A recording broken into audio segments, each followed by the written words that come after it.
glass and knocking it over. It landed with a loud clang, and the thick liquid inside oozed over the cement floor like black blood.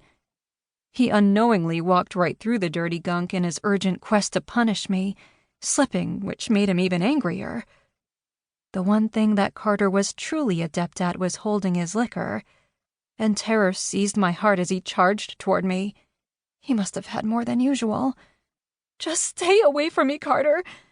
I frantically looked for something to protect myself, but the light was low, and the shop cluttered with a plethora of scrap metal, greasy rags, and trash. My uncle's automotive shop was a mess, and to make matters worse, it was dark inside.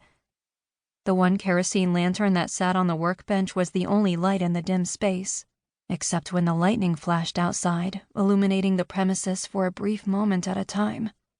Since Uncle Leonard died 6 months ago, Carter had let the place go to hell. Gone was the orderly and efficient business it had once been.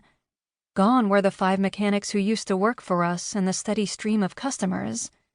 Carter was the only worker left because he'd run the others off due to his tyrannical ways.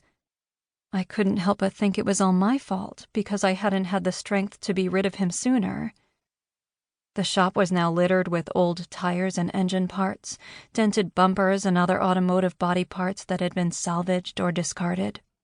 A disassembled motorcycle that was midway through an overhaul sat to one side of the garage, and 2 cars, one with an open hood and another up on blocks, were in various states of repair. 2 others were outside the broken-down barn waiting their turn to be serviced.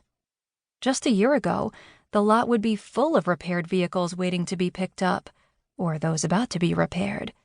The locals in Jackson Hole were loyal to my uncle, had kept coming after he died because they knew that the shop supported me and the ranch. That alone accounted for the work that was still in process.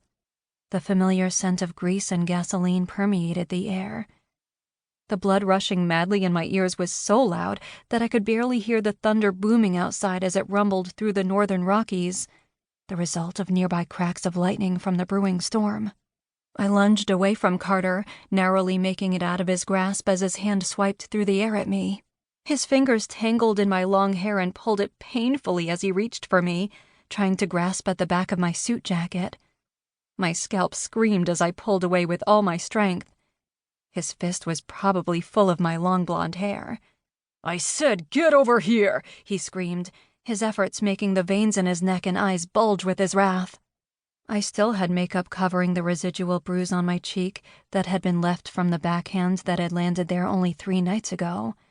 And though it was cloudy today, I'd conspicuously hidden my black eye with large designer sunglasses.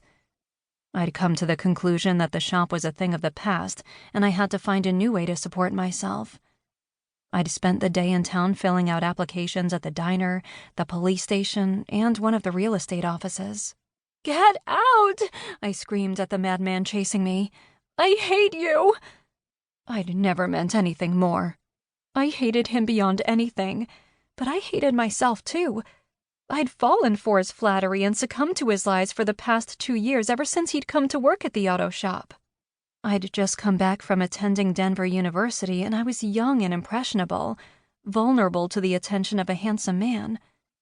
Carter had been 26 and unmarried, unlike any of the other mechanics that worked for my uncle, and I'd swooned whenever he flirted with me. It didn't take long until we started dating exclusively.